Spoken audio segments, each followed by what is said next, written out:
All right. Good morning, Minister. Retake. Good morning. Good morning. All right. Minister, your fantastic introduction is what?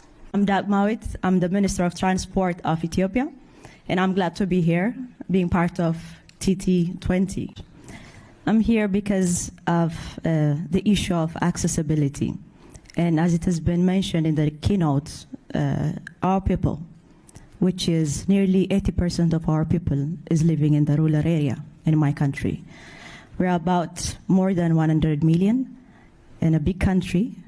And when we say connectivity and accessibility, my people, or the people in my country, because they're not connected, because they don't get access to the basic health facilities, to education, and above all, to the market, as we are agrarian, majority of the production that they produce in the agriculture cannot get access to the market.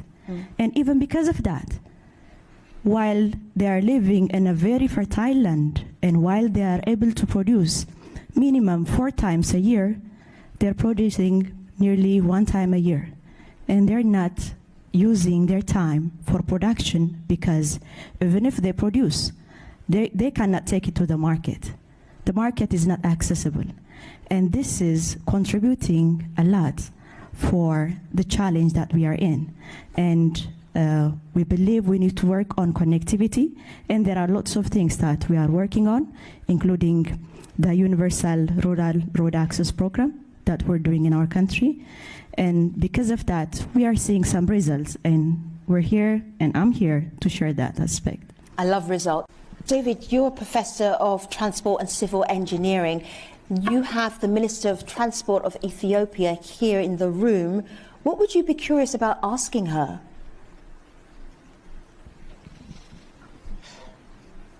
So, I guess, you know, we have a lot of priorities in the transport sector. We talk about we're designing a system for access rather than mobility. So in Ethiopia, you identified the problem of farm-to-market type of issues, and it's inefficient, and so farmers can't produce as much as, or the market won't accept as much as they would be able to produce if they had better accessibility.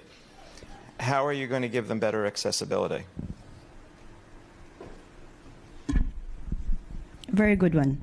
One of the things that we have done is to engage our people in one program that we call the Universal Rural Road Access Program.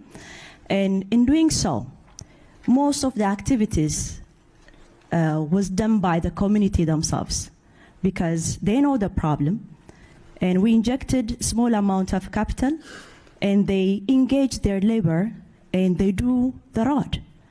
And by doing so, by engaging them, we plan to connect nearly about 15,602 rural districts, and we succeeded to connect 12,000 of them, which is nearly 76%.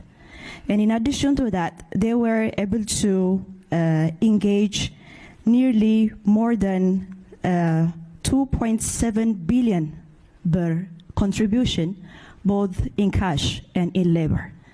And when we engage the people based on the real problems that they have, the collaboration and the engagement is going to be very significant. And this is what we have seen. So now most of our districts are connected, but still we have areas and pockets which are not yet connected. If we do so, we believe that the productivity will increase.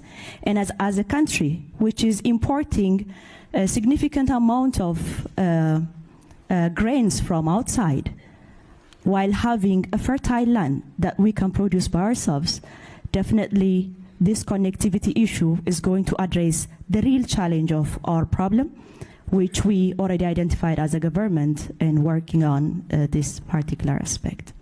Now I'm asking the Minister of Transport from Ethiopia and the African Union lady. Most infrastructure projects in Africa always come at an extra cost to the populations.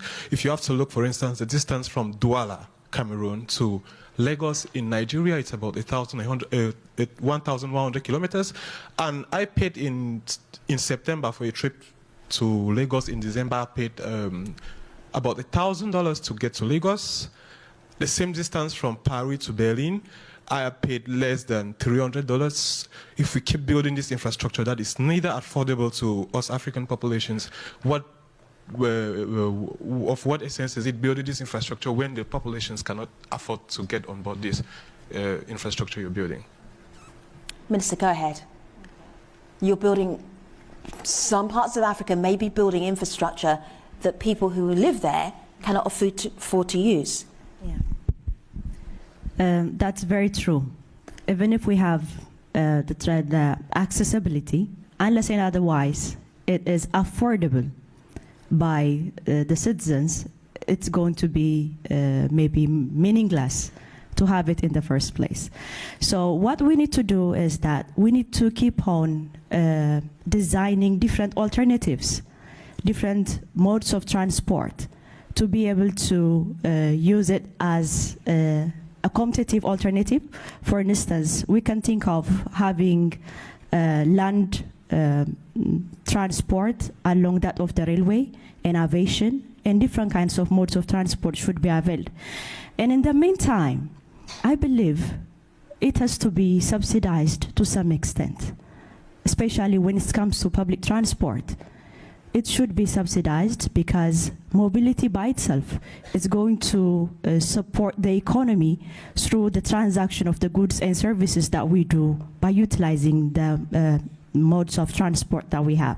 So the ultimate solution is enhancing, increasing different alternatives that we have, and meanwhile subsidizing it so that it could be affordable by the community could be a short-term solution that we need to look into.